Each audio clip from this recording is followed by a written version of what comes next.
আলাইহিস সালাম দাওয়াত দিয়েছেন, ফেরাউন রিজেক্ট করেছে, গ্রহণ করে না, নানানভাবে মুসা আলাইহিস সালামের বিরুদ্ধে ষড়যন্ত্র করেছে।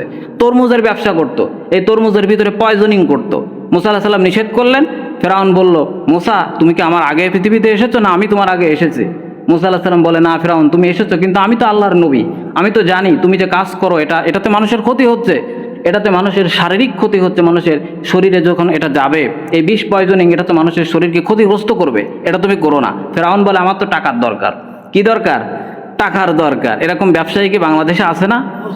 আছে। ফেরাউনের এই আলামত নিয়ে যারা বাংলাদেশে এখনো টিকে আছে, এই ব্যবসা তাদের চলবে না যদি বাংলাদেশে ইসলাম প্রতিষ্ঠিত হয়। তো ফেরাউন এইরকম কাজগুলো করতো, মুসা আলাইহিস সালাম নিষেধ করতেন, ফেরাউন শুনতো না, এইভাবে চলতেছিল। আল্লাহ তাআলা এটাকে দেখেন, কিন্তু আল্লাহ তাআলা কিছু বলেন না। ফাইনালি মুসা আলাইহিস সালাম চিন্তা করলেন যে ফেরাউনকে আরেকটি বার আমি দাওয়াত দেই, এটা তো আল্লাহর নবী, তাকে তো যেতেই হবে, দাওয়াত তো দিতেই হবে, কথা বলেন ঠিক কিনা? যখন মুসা আলাইহিস সালাম গেলেন, দাওয়াত দিলেন, যখন আল্লাহর নবী মূসা এবং তার ভাই হারুনকে নিয়ে যখন মূসা আলাইহিস সালাম ফেরাউনের দরবারে গেলেন, মূসা আলাইহিস সালাম বললেন, ও ফেরাউন, আমানতু বিল্লাহ, আল্লাহর উপরে ঈমান আনো।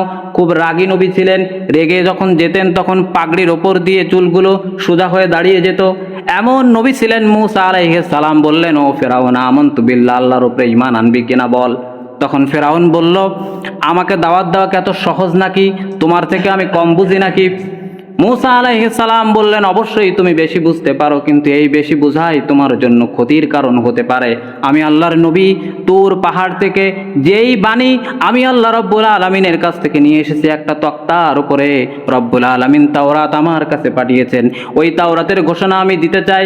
ওই তাওরাতের ভিতরে রব্বুল আলামিন বলেছেন, গোটা পৃথিবীর মানুষকে ইসলাম নামের একটি শান্তি শৃঙ্খলার মধ্যে আসতে হবে, তাহলে অবশ্যই দুনিয়া এবং আখিরাতের সব জায়গায় সে সফল মানুষের কাতারে দাঁড়াতে পারবে। রব্বুল আলামিনের এই ঘোষণা যখন ফেরাউনের দরবারে দেওয়া হলো, ফেরাউন হাসতে লাগলো, আর মূসা আলাইহিস সালামকে বলল, দেখ মূসা, তোকে আমি কেমন মজা দেখাই। যখন মূসা আলাইহিস সালাম যখন দূরে দাঁড়িয়ে এই কথাগুলো বলেছিলেন, ফেরাউন ইশারা করলো তার সৈন্যবাহিনীকে, সৈন্যবাহিনী সব ঘোড়া নিয়ে রেডি হয়ে গেল। ফেরাউনের ঘোড়াটাও সামনে চলে আসলো। এবার দুই ভাই মূসা আলাইহিস সালাম আর তার ভাই হারুনকে, মূসা আলাইহিস সালামকে এবার আক্রমণ করা শুরু করলো। মূসা আলাইহিস সালাম বুঝতে পারলেন আল্লাহর পক্ষ থেকে বাণী এসে গেল। রব্বুল আলামিন বললেন, ও মূসা, আর দাঁড়িয়ে থাকার দরকার নেই, দেখো আমি এইবার কি খেলাটা শুরু করে দেই। ও মূসা, তোমার যত লোকজন আছে সবাইকে তুমি নিয়ে চলে যেতে বলো। মূসা আলাইহিস সালাম বললেন, কেন আল্লাহ, আমি সবাইকে কেন নিতে যাব? রব্বুল আলামিন বললেন, মূসা, কথা নাই, কথা কম, কাজ বেশি, যাও সবাইকে বলো, সবাইকে নিয়ে তুমি রওনা হয়ে যাও। মূসা আলাইহিস সালাম যখন সবাইকে নিয়ে রওনা হয়ে গেলেন, যেতে যেতে এবার দেখে ফেরাউন পিছন থেকে বিশাল সৈন্যবাহিনী নিয়ে, দলবল নিয়ে মূসা আলাইহিস সালাম নিরপরাধ নিরস্ত্র মানুষের উপরে হামলা শুরু করলো। যেতে যেতে লোহিত সাগর চলে আসলো। অনেকে বলে নীলনদ, কিন্তু এটা নীলনদ না, তারা ভুল বলে, এটা হচ্ছে লোহিত সাগর। বিশাল এই লোহিত সাগরের সামনে মূসা আলাইহিস সালাম তার দলবল নিয়ে দাঁড়িয়ে গেলেন। অনেক মানুষের, অনেক উম্মতের ঈমান দুর্বল হয়ে গেল। মূসা আলাইহিস সালাম নিজেও চিন্তায় পড়ে গেলেন, পিছনে বিশাল সৈন্যবাহিনী ফেরাউনের, আর সামনে এই বিশাল লোহিত সাগর, কি হবে, কোথায় যাব, এই চিন্তা করতে লাগলেন। এবং মূসা আলাইহিস সালামের কিছু উম্মত বলে ফেললো, মূসা, ইযহাব আনতা ওয়া রাব্বুকা ফাকাতিলা ইন্না হাহুনা কায়িদুন। ও মূসা, যাও তুমি আর তোমার আল্লাহ ফেরাউনের বিরুদ্ধে যুদ্ধ করো, আমাদের দ্বারা এটা কখনো সম্ভব নয়। এই দুর্বল ঈমানের পরিচয় যখন দিলেন, তখন রব্বুল আলামিন বললেন, ও মূসা, তোমার হাতে যেটা দেখা যায় বলো তো এটা কি?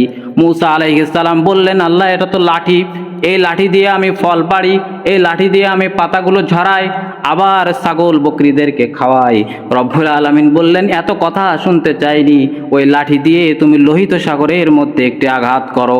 হযরতে মূসা আলাইহিস সালাম বলেন, যখনই আমি ওই লাঠি দিয়ে লোহিত সাগরের বুকে আঘাত করলাম, বিশাল জলরাশি চারপাশ দিয়ে ফাঁক হয়ে একটি নয়, দুইটা নয়, 12টি গোত্রের জন্য 12টি রাস্তা রব্বুল আলামিন তৈরি করে দিলেন। বলেন সুবহানাল্লাহ। এই রাস্তা চারিপাশে পানি দাঁড়িয়ে গেল, মাঝখান দিয়ে রাস্তা তৈরি হয়ে গেল। কোরআনের ইতিহাস, এটাকে ভুল বলার কোনো সাহস কোনো মানুষের নেই। যখনই রাস্তা তৈরি হয়ে গেল 12টি গোত্রের জন্য, 12টি রাস্তার জন্য কারোর কোথাও যেতে সমস্যা না হয়, এই রাস্তা দিয়ে সবাই চলে গেল ধীর স্থিরভাবে। যখন মুসা আলাইহিস সালামের সব উম্মতগুলোকে ওই পাশে আল্লাহ উঠিয়ে নিলেন, পুরা খেলাটাই রব্বুল আলামিন নিজে খেলেছেন, এটাতে কি কোনো সন্দেহ আছে? আল্লাহ বলেছেন ইন্না বাতশা রব্বিকা লাশাদীদ, ও মানুষেরা শোনো, তোমার রব হচ্ছেন এমন রব যে এইভাবে মানুষকে তিনি ছাড় দিয়েছেন, মানুষ চিরদিন এইভাবে ছাড় পাবে না। যখন রব্বুল আলামিন মানুষকে ধরবেন তখন গোটা পৃথিবীর কেউ মানুষকে বাঁচাতে পারবে না। কথা বলেন ঠিক কিনা? আমেরিকার লস অ্যাঞ্জেলসে যে ঘটনা ঘটেছে 20 বছর আগে, আল্লামা সাঈদী সেখানে ঘুরে এসে বলেছিলেন লস অ্যাঞ্জেলসে যখন তখন আল্লাহর গজব নাজিল হবে।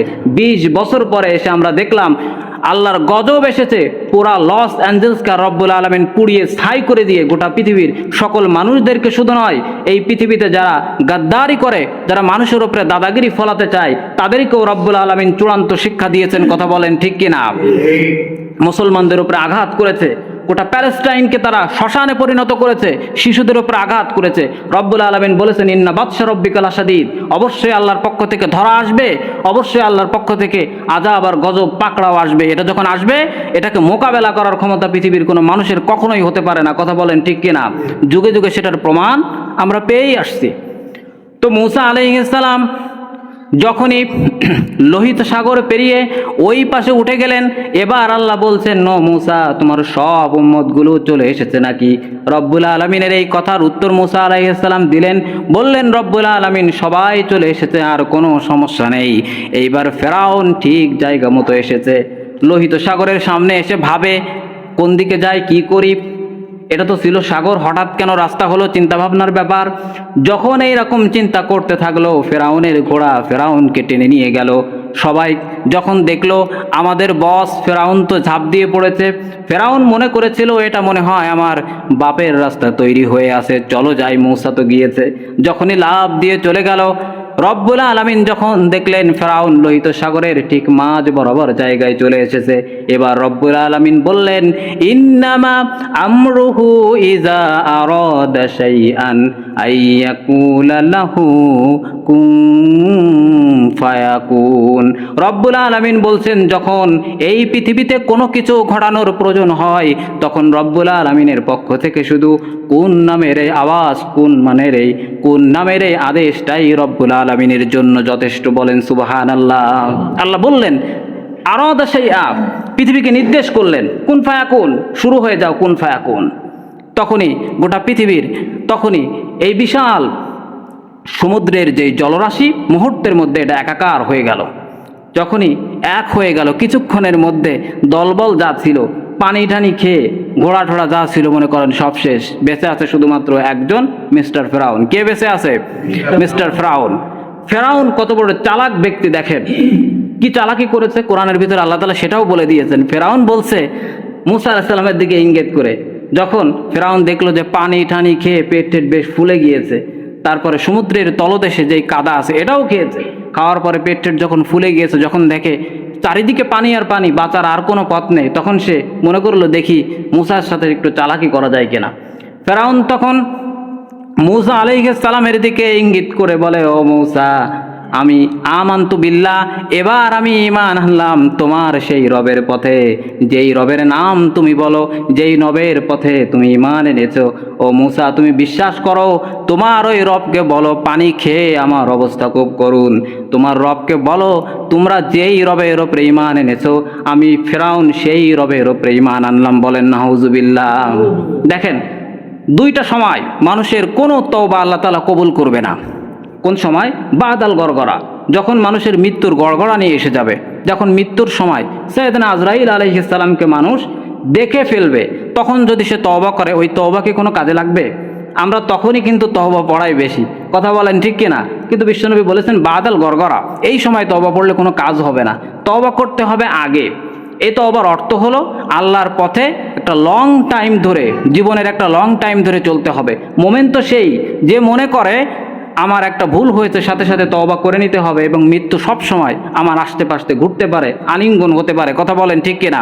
বাদাল গড়গড়া, যখন সাইয়েদনা আজরাইলকে দেখবে যে ব্যক্তি মৃত্যু শয্যায় থাকে সে দেখতে পায়, যখনই দেখতে পাবে তখন তার তওবা আর কোনো কবুল হবে না, তওবা আগে পড়তে হবে। আরেকটা হচ্ছে তুলুই শামস, যখনই সূর্য পশ্চিম দিক থেকে উদিত হবে, সাধারণত পূর্ব দিক থেকে ওঠে পশ্চিমে অস্ত যায়, এটাই তো নাকি? যখন কিয়ামতের আগ দিয়ে তুলুই শামস, কিয়ামতের আগ দিয়ে বিশ্বনবী বলছেন পশ্চিম দিক থেকে সূর্য উঠবে, এই সূর্য আর অস্ত যাবে না, একটা লং দিন হবে। মানুষ চিন্তা ভাবনার মধ্যে পড়ে যাবে, কি হলো, সূর্য উঠেছে, কঠিন রোদ, কষ্ট আর কষ্ট, কেন এই সূর্য অস্ত যায় না, কেন আমাদের রাত আসে না, কেন আমরা ঘুমাতে পারি না, মানুষ যখন এই চিন্তা করবে। বিশ্বনবী বলেন তুলুই শামস, যখন এই সূর্য পশ্চিম দিক থেকে উঠবে, এটাই সেই সময় হবে যখন রব্বুল আলামিনকে স্মরণ করার মতো পৃথিবীতে আর কোনো ব্যক্তি থাকবে না। কেউ মন থেকে আল্লাহকে স্মরণ করবে না, কেউ মন থেকে আল্লাহকে ডাকবে না, আল্লাহর পথে ঈমান আনার জন্য আর কেউ থাকবে না, আল্লাহর পথে জিহাদ করার জন্য কেউ থাকবে না, মন থেকে যে আমরা নামাজ পড়ি এই নামাজ আদায় করার মতন কোনো ব্যক্তি থাকবে না। রব্বুল আলামিন বলেন, ও মানুষেরা শোনো, ওই সময় যখন আসবে তখন আমি সূর্যকে নির্দেশ দেব কুন ফায়াকুন হতে, সূর্য তখন আর পূর্ব দিক থেকে নয়, তার এই প্রাকৃতিক নিয়ম ভঙ্গ করে সূর্য পশ্চিম দিক থেকে উদিত হবে। বলেন সুবহানাল্লাহ। পশ্চিম দিক থেকে যখন উঠবে, বিশ্বনবী বলেন ওই সময় যদি তওবা করে মানুষ, কান্নাকাটি করে, ওই তওবা আর কবুল হবে না, কারণ এটা পৃথিবীর একেবারেই শেষ সময়। যখন তখন আল্লাহ রব্বুল আলামিন তখনই এই পৃথিবীর সব আয়োজনগুলোকে শেষ করার জন্য আল্লাহ তাআলা তখনই ঘোষণা দিবেন। এটা সেই সময়, এই সময় যখন আসবে তখন তওবা করে আর লাভ হবে না। এজন্য আমাদের সব সময় বেশি বেশি তওবা করতে হবে। আসেন আমরা কথা শেষ করি। তো বলছিলাম, ফেরাউন যখন মাঝখানে এসেছে, মুসা আলাইহিস সালামকে ইঙ্গিত করে যখন এই কথা বলল, তখন রব্বুল আলামিন বলছেন আল আন, ফেরাউন তুমি এখন এনেছো ঈমান? ওই যে আমি বললাম বাদাল গরগরা, মৃত্যুর গরগরা নিয়ে এসে গেলে আর তওবা কবুল হবে না। ফর অ্যান এক্সাম্পল, ফেরাউনের কথাটা আপনারা ধরে নিতে পারেন। ফেরাউন তখনই তওবা করেছিল Badal গরগরা, this is the time, যখন তার শেষ সময় এসে গেছে, আজরাইলকে দেখে ফেলেছে, তখন সে মুসা আলাইহিস সালামের সঙ্গে প্রতারণা শুরু করেছে। কখন? শেষ সময় না? শেষ সময় বাদাল গরগরা। তো যখন ফেরাউন এই শেষ সময়ে রব্বুল আলামিনের কাছে প্রতারণার ঘোষণা দিল, ফেরাউন বলল ওয়ানা মিনাল মুসলিমিন, ও মুসা এখন তো আমি মুসলমান হয়ে গিয়েছি, তারপরেও তোমার রব আমাকে কেন মানে? রব্বুল আলামিন সেটার উত্তর দিলেন, বললেন ওয়াকাদ আসাইতা ক্বাবলু ওয়া কুনতা মিনাল মুফসিদিন, ও ফেরাউন তুই যদি মুসলমান হোস, সারা জীবন মানুষের উপরে নির্যাতন করেছিস, নিপীড়ন করেছিস, যা মনে চায় তাই করেছিস, কোনো বাদ বিচার করিস নাই, কোনো মানুষের উপরে জুলুম করতে তুই বাদ দেশ নাই। তুই যদি মুসলমান হোস তাহলে তো গোটা পৃথিবীর সব মানুষকে অস্বীকার করা হবে। রব্বুল আলামিন বললেন ফেরাউন শোন, তোকে শুধুমাত্র মানবই না, তুই হলে গোটা পৃথিবীর সর্বশ্রেষ্ঠ সন্ত্রাস, তোকে আমি রব্বুল আলামিন উদাহরণ হিসেবে দাঁড় করাবো। এই জায়গায় রব্বুল আলামিন বলেন তোর লাশটাকে আমি রেখে দিব, কোনো পানিতে নষ্ট হবে না, পোকা মাকড়ে খাবে না, কিয়ামত পর্যন্ত যত নব্য ফেরাউন তৈরি হবে সবাই এই ফেরাউনের জীবন থেকে তাদেরকে শিক্ষা নিতে হবে। কথা বলেন ঠিক কিনা? এই ফেরাউনের লাশটাকে আপনি একটু খেয়াল করে দেখেন, বারবার ফ্রান্সের মমি স্পেশালিস্ট যারা, লাশগুলোকে মমি করা হয় ফেরাউনের, যখন মিশরে এই সিস্টেমগুলো অনেক আগে থেকে, প্রাচীন মিশরীয় থেকে এই সিস্টেমগুলো চালু আছে, পিরামিড নির্মাণ করে সেখানে তারা এই রাজা বাদশাহ যারা আছে তাদেরকে বলা হয় ফেরাউন। ফেরাউন কোনো নির্দিষ্ট নাম না, ওর আরেকটা নাম আছে। তো ফেরাউনের লাশটাকে পিরামিডের মধ্যে রেখে দেওয়া হয়েছে, এখন আছে ন্যাশনাল মিউজিয়ামে মিশরের। সেখানে দেখেন সব লাশগুলোকে, যেগুলোকে মমি করা হয়েছে, মেডিসিন দিতে হয়, কিন্তু ফেরাউনের লাশটা কঙ্কাল হয়ে শুটকি মাছের মতো পড়ে আছে, কোনো কিছুই দেওয়া লাগে না। ফ্রান্সের মমি স্পেশালিস্টরা একবার গবেষণা করেছে, তারা গবেষণা করে পেয়েছে তার লাশের ভিতরে, যেহেতু সেটা লোহিত সাগরে ডুবেছে, সেখানে তার লাশের ভিতরে এত বেশি লবণাক্তকে মজুত করা হয়েছে, গোটা পৃথিবীতে যতদিন থাকবে আজীবনকাল এটা থেকে কোনো মেডিসিন দেওয়া লাগবে না, এটা ওইভাবেই থাকবে। বলেন সুবহানাল্লাহ। এই ফেরাউনের লাশ দেখে, এই ফেরাউনের লাশকে আল্লাহ তাআলা রেখে দিয়েছেন কি এমনি এমনি?